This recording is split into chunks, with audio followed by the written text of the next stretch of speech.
ओडिशार निर्माण केवल गोटे राज्यर गठन कथा नुहे। यह एक एमिति कहानी जहाँ दुईटी पर्यायर संपूर्ण होइथिला। प्रथमे गोटे धारणा एक परिचय तैयारी कला आउ तापरे संघर्ष सेही परिचय को एकता देला। चलंतु आज सेही अविश्वसनीय यात्रा भितर को जीवा।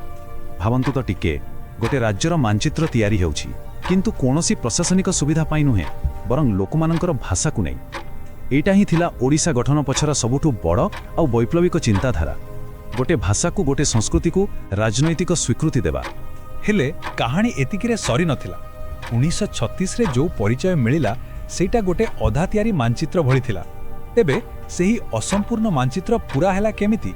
आसंतु सेही यात्रा को आरंभरू देखिबा।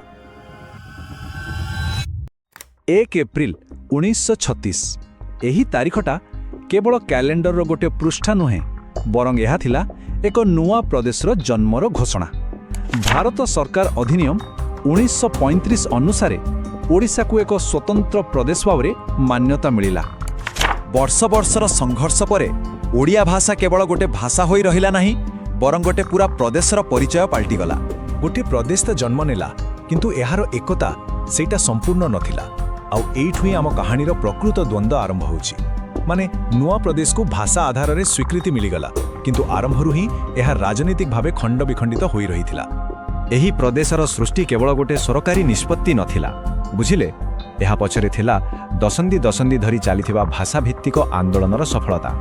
ना, यह केवल एक प्रशासनिक पुनर्गठन नथिला, यह थिला एक सांस्कृतिक और भाषागत परिचयर विजय जहाँ अनेक दशंधि धरी निज स्वीकृति पाई संघर्ष करुथिला। ब्रिटिश भारत में यह प्रथम थर पाई घटिथिला जेतेबेले भाषा को आधार करी एक नुआ प्रदेश जन्म नेइथिला। सेतेबेलर ओडिया नेता मानंक पई एहा थिला एक सम्मान आउ गौरवर मुहूर्त। एहा सेमानंकर सेही विश्वास को सत प्रमाणित करिथिला जे शासन सेतेबेले ही सार्थक हुए जेतेबेले ताहा लोकंकर निज भाषा रे हुए। किंतु कहानी एतिकिरे सरी नथिला। 1936 रे जो ओडिशा जन्म नेला ताहा संपूर्ण नथिला, अधूरा थिला। तेबे आसंतु देखिबा एई नुआ प्रदेशर स्वरूप केमिति थिला।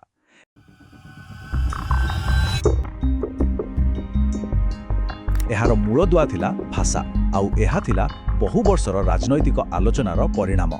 एथिरे मुख्यतः 6टी जिला थिला जहाँ सीधा सड़क ब्रिटिश प्रशासन अधीन रे थिला। कटक, पुरी, बालेश्वर, संबलपुर, गंजाम आउ कोरापुट। किंतु एठी गोटे बड़ कथा हेउछि सांस्कृतिक भावे ओडिया हेले भी पाखापाखि 26टी गडजात राज्य एही नुआ प्रदेशर बाहरे रही गले। मयूरभंज और कालाहांडी भली बड़ बड़ गुरुत्वपूर्ण राज्य मध्य एही नुआ प्रदेशर बाहरे रहिथिले। 26 एही संख्याटी ही सेतेबेलर विखंडनर चित्र को पूरा स्पष्ट करि दउछि। भाबंतु एही 26टी गडजात राज्य सांस्कृतिक भावे ओडिशार अंश होइतिले भी राजनीतिक भावे सेमाने स्वायत्त थिले। यह एक एकीकृत प्रशासन पई केते बड़ बाधा थिला। तेणु सीधा कथा हेला परिचय को स्वीकृति मिली जाइथिला सत, किंतु एकता सेटा हासिल होई पारि नथिला। आउ एहा ही थिला 1936 मसीहार ओडिशार प्रकृत राजनैतिक वास्तवता। एबे आसंतु ता परवर्ती पर्याय को जीवा जहाँ को कहा जाए प्रादेशिक स्वायत्तता युग। 1937 रे जेतेबेले प्रथम मंत्रिमंडल गठन हेला सेमानंकु एही कठोर वास्तवतार सामना करबाकू पड़िला। आउ सबुठु बड़ समस्या थिला राज्यर निजस्व क्षमता जहाकू स्टेट कैपेसिटी कहा जाए। किंतु प्रश्न उठुची एही स्वशासनर सीमा प्रकृत रे केते दूर थिला। देखंतु नुआ सरकार सामनारे अनेक बड़ बड़ समस्या थिला। अर्थनीति पूरापूरी कृषि उपरे निर्भरशील, शिल्पर विकास सेमती किछि खास नथिला कहिले चले। राजस्वर उत्स भी थिला बहुत सीमित आउ प्रशासनिक ढांचा सेटा भी थिला दुर्बल।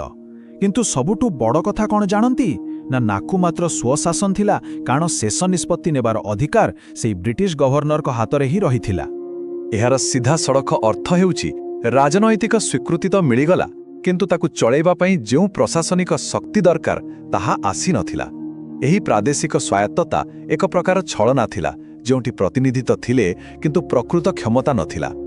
एही परिस्थिति एक द्वैत राजनीतिक व्यवस्था तैयारी कला जहाकू आमे सहजरे दुईटी ओडिशा बोली कहि परिबा।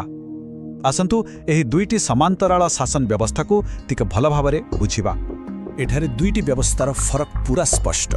गोटिए पटे थिला ब्रिटिश जिला जेउठी लोके भोट देउथिले, सीमित हेले भी निज शासन थिला आ धीरे धीरे गणतांत्रिक चेतना बढ़ुथिला। आ अन्य पटे थिला गडजात राज्य ଯେଉଁଠି ରାଜାଙ୍କ ପୁଅ ରାଜା ହେଉଥିଲା, ସବୁ କ୍ଷମତା ରାଜାଙ୍କ ହାତରେ ଥିଲା ଆଉ ଲୋକଙ୍କର ନାଗରିକ ସ୍ୱାଧୀନତା ବହୁତ କମ୍ ଥିଲା। କିନ୍ତୁ ଏହି ରାଜତନ୍ତ୍ର ଶାସନରେ ରହୁଥିବା ଲୋକମାନଙ୍କର କ'ଣ ହେଲା? ସେମାନଙ୍କ ଭିତରେ ରାଜନୈତିକ ଜାଗରଣ କେମିତି ଆସିଲା? ଏହି ପ୍ରଶ୍ନ ହିଁ ଆମକୁ କାହାଣୀର ପରବର୍ତ୍ତୀ ମୋଡ଼କୁ ନେଇଯିବ। 1940 ଦଶକ ଆସୁ ଆସୁ ପରିବର୍ତ୍ତନର ହାୱା ବହିବା ଆରମ୍ଭ ହେଲା। ସାରା ଦେଶରେ ସ୍ୱାଧୀନତା ସଂଗ୍ରାମ ତେଜିବାରେ ଲାଗିଥିଲା ଆଉ ତାର ପ୍ରଭାବ ସହର ବଜାର ଡେଇଁ ଏବେ ଗଡ଼ଜାଟ ରାଜ୍ୟମାନଙ୍କ ଭିତରେ ପହଞ୍ଚି ସାରିଥିଲା। ଆଉ ଏହି ପରିବର୍ତ୍ତନ ଆସିଲା ବାହାରୁ ନୁହେଁ, ବରଂ ସେହି ଗଡ଼ଜାତ ରାଜ୍ୟମାନଙ୍କ ଭିତରୁ। ଜନ୍ମ ନେଲା ପ୍ରଜାମଣ୍ଡଳ ଆନ୍ଦୋଳନ। ଏଗୁଡ଼ିକ ଥିଲା ଲୋକଙ୍କର ସଂଗଠିତ ରାଜନୈତିକ ମଞ୍ଚ, ଯେଉଁମାନେ ଏକ ଦାୟିତ୍ୱପୂର୍ଣ୍ଣ ସରକାର ଏବଂ ନିଜର ଗଣତାନ୍ତ୍ରିକ ଅଧିକାର ପାଇଁ ସ୍ୱର ଉଠାଇଲେ। ଏହା ହିଁ ଗଡ଼ଜାତରେ ଗଣତନ୍ତ୍ର ପାଇଁ ଲଢ଼େଇର ମୂଳଦୁଆ ପକାଇଥିଲା। ପ୍ରଜାମଣ୍ଡଳ ଆନ୍ଦୋଳନର ଦାବିଗୁଡ଼ିକ ବିଲକୁଲ ସ୍ପଷ୍ଟ ଥିଲା। ସେମାନେ ଚାହୁଁଥିଲେ ରାଜାଙ୍କର ମନମୁଖୀ କର କମୁ, ବେଠି ବା ବେଗାରୀ ପ୍ରଥା ବନ୍ଦ ହେଉ, ଲୋକଙ୍କୁ ନାଗରିକ ସ୍ୱାଧୀନତା ମିଳୁ, ଲୋକଙ୍କର ପ୍ରତିନିଧିଙ୍କୁ ନେଇ ସଂସ୍ଥା ଗଠନ ହେଉ, ଆଉ ସବୁଠୁ ବଡ଼ ଦାବି ଥିଲା ଓଡ଼ିଶା ପ୍ରଦେଶ ସହିତ ସେମାନଙ୍କର ରାଜ୍ୟର ମିଶ୍ରଣ। ନୀଳଗିରି ଓ ଢେଙ୍କାନାଳରେ ଏହି ଆନ୍ଦୋଳନ ଏକ ସ୍ପଷ୍ଟ ବାର୍ତ୍ତା ଦେଉଥିଲା। ରାଜନୈତିକ ଅଧିକାର ବିନା କେବଳ ଭାଷାର ଏକତା ଅଧୁରା। ଆଉ ତାପରେ ଆସିଲା ସେହି ଦିନ 15 ଅଗଷ୍ଟ 1947। ଭାରତ ସ୍ୱାଧୀନ ହେଲା। ଆଉ ଏହି ଗୋଟିଏ ଘଟଣା ଗଡ଼ଜାତ ରାଜ୍ୟଗୁଡ଼ିକର ଭବିଷ୍ୟତକୁ ନେଇ ଚାଲିଥିବା ସବୁ ଅନିଶ୍ଚିତତାର ଅନ୍ତ ଘଟାଇଲା। ସ୍ୱାଧୀନତା ତ ମିଳିଗଲା, କିନ୍ତୁ ନୂଆ ଭାରତ ସାମ୍ନାରେ ପାହାଡ଼ ଭଳି ଠିଆ ହୋଇଥିଲା ଏକ ବଡ଼ ଆହ୍ୱାନ। ଏହି ଶହ ଶହ ଗଡ଼ଜାତ ରାଜ୍ୟଗୁଡ଼ିକର ଏକୀକରଣ। ଏହା କେବଳ ଏକ ପ୍ରଶାସନିକ କାମ ନଥିଲା, ଏହା ଥିଲା ଏକ ନୂଆ ରାଷ୍ଟ୍ରର ମୂଳଦୁଆ ପକାଇବା ସହ ସମାନ। ଆଉ ଏଠୁ ହିଁ ପ୍ରକୃତ ରାଜନୈତିକ ଏକତା ଗଠନର ପ୍ରକ୍ରିୟା ଆରମ୍ଭ ହେଲା। ଏହି ଗୁରୁ ଦାୟିତ୍ୱ ନେଲେ ସର୍ଦ୍ଦାର ବଲ୍ଲଭ ଭାଇ ପଟେଲ ଆଉ ଭିପି ମେନନ।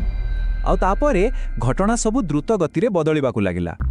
1947 ପରେ ଗୋଟିଏ ରାଜ୍ୟ ମିଶ୍ରଣ ଚୁକ୍ତିରେ ସ୍ୱାକ୍ଷର କଲେ। 1948 ସୁଦ୍ଧା ଅଧିକାଂଶ ରାଜ୍ୟ ମିଶି ସାରିଥିଲେ। ଆଉ ଶେଷରେ 1949 ମସିହାରେ ସବୁଠାରୁ ବଡ଼ ଗଡ଼ଜାତ ରାଜ୍ୟ ମୟୂରଭଞ୍ଜ ଓଡ଼ିଶାରେ ସାମିଲ ହେଲା ଏବଂ ଏହା ସହିତ ଓଡ଼ିଶାର ଭୌଗୋଳିକ ଏକୀକରଣର କାମ ସମ୍ପୂର୍ଣ୍ଣ ହେଲା। ଆଉ ଏହା ସହିତ ଇତିହାସରେ ପ୍ରଥମ ଥର ପାଇଁ ସମଗ୍ର ଓଡ଼ିଆ ଭାଷାଭାଷୀ ଅଞ୍ଚଳ ଗୋଟିଏ ପ୍ରଶାସନିକ ଛତା ତଳକୁ ଆସିଲା। ବିଭାଜିତ ରାଜତନ୍ତ୍ରର ଯୁଗ ସରିଗଲା ଆଉ ଏକ ଏକୀକୃତ ରାଜ୍ୟର ଯୁଗ ଆରମ୍ଭ ହେଲା। ଏହି ପରିବର୍ତ୍ତନ ଉପରେ ଶେଷ ମୋହର ଲାଗିଲା 1950ରେ, ଯେତେବେଳେ ଭାରତର ସମ୍ବିଧାନ ଲାଗୁ ହେଲା। ଏବେ ଶାସନର କ୍ଷମତା ରାଜାଙ୍କ ବଂଶରୁ ନୁହେଁ, ବରଂ ଦେଶର ସମ୍ବିଧାନ ଆଉ ଲୋକଙ୍କ ଭୋଟରୁ ଆସୁଥିଲା। ତେବେ ଯେତେବେଳେ ଆମେ ଇତିହାସର ଏହି ପର୍ଯ୍ୟାୟକୁ ଦେଖୁ 1936ରୁ 1949, ଏହି ସମୟ କେବଳ ଗୋଟିଏ ପରିବର୍ତ୍ତନର ସମୟ ନଥିଲା, ଏହା ଥିଲା ମୂଳଦୁଆ ପକାଇବାର ସମୟ, ଆଧୁନିକ ଓଡ଼ିଶାର ମୂଳଦୁଆ। 1936 ଦିଲା ପରିଚୟ, ଭାଷା ଆଉ ସଂସ୍କୃତିର ସ୍ୱୀକୃତି।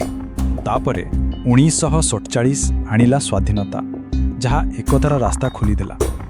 ଆଉ ଶେଷରେ 1949 ଦେଲା ସମ୍ପୂର୍ଣ୍ଣ ଏକତା, ଭୌଗୋଳିକ ଆଉ ପ୍ରଶାସନିକ। କହିବାକୁ ଗଲେ ଆଧୁନିକ ଓଡ଼ିଶା ଗୋଟିଏ ଦିନରେ କିମ୍ବା ଗୋଟିଏ ମୁହୂର୍ତ୍ତରେ ତିଆରି ହୋଇନଥିଲା। ଏହା ଧୀରେ ଧୀରେ ଗଢ଼ି ଉଠିଥିଲା। ସଂଘର୍ଷ, ଆଲୋଚନା, ସଂସ୍କାର ଆଉ ଏକୀକରଣର ଏକ ଲମ୍ବା ଆଉ ଜଟିଳ ଯାତ୍ରା ଭିତରେ 1936ରୁ 1949 ଭିତରେ ପଡ଼ିଥିବା ସେହି ମୂଳଦୁଆ କେବଳ ଇତିହାସର ଏକ ଅଧ୍ୟାୟ ନୁହେଁ, ତାହା ଆଜିର ଓଡ଼ିଶାର ରାଜନୈତିକ ବାସ୍ତବତାକୁ ଗଢ଼ିଛି।